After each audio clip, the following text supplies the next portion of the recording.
bonjour et ravie de vous retrouver.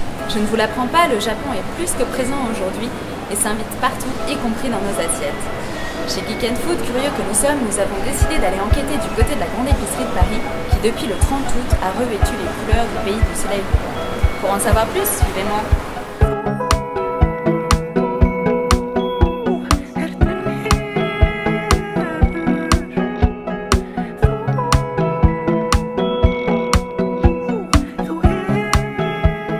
Je suis avec Nicolas Keruel, chef boulanger.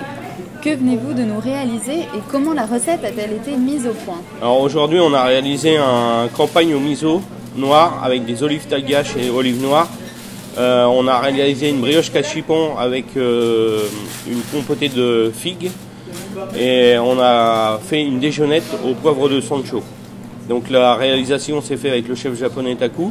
On a travaillé sur une base de pain de tradition française qu'on a japonisé.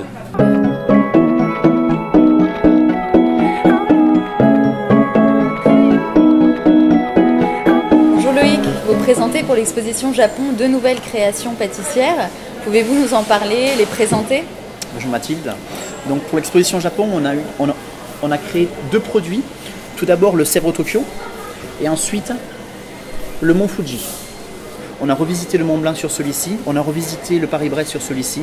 Le Sèvres Tokyo, une pâte à choux avec du craquelin dessus au sarrasin. À l'intérieur un chou garni de praliné noisette maison, praliné noisette totalement désucré, très peu de sucre, avec du sarrasin, du kinako, c'est un soja qui est torréfié. Au fond, on le garnit de crème pâtissière.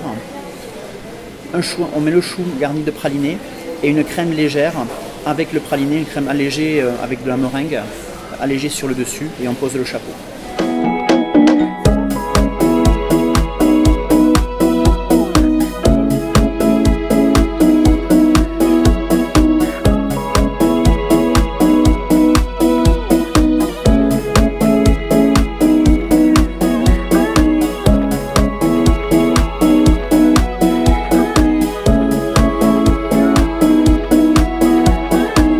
Maintenant avec Taku Sekine, chef invité de la grande épicerie de Paris à l'occasion de l'exposition Japon Rive Gauche.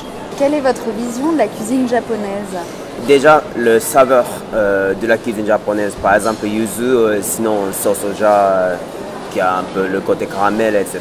Dans l'ensemble, par exemple, de la cuisine japonaise, je trouve surtout espèce de simplicité, mais et puis on assaisonne pas beaucoup non plus. Par exemple, on met beaucoup moins de sel parce qu'en fait on met pas beaucoup de gras. Comment vous la fusionnez avec la cuisine française? À la fois j'ai utilisé le mode de cuisson à la japonaise ou soit française. À la fois j'ai joué au niveau des saveurs, j'ai associé un petit peu ou complètement. Par exemple, des fois sur une assiette, j'ai fait monopoliser le japonais ou à l'inverse, beaucoup de français mais un peu de japonais pour twister un petit peu le plat. Merci Taku. Merci beaucoup.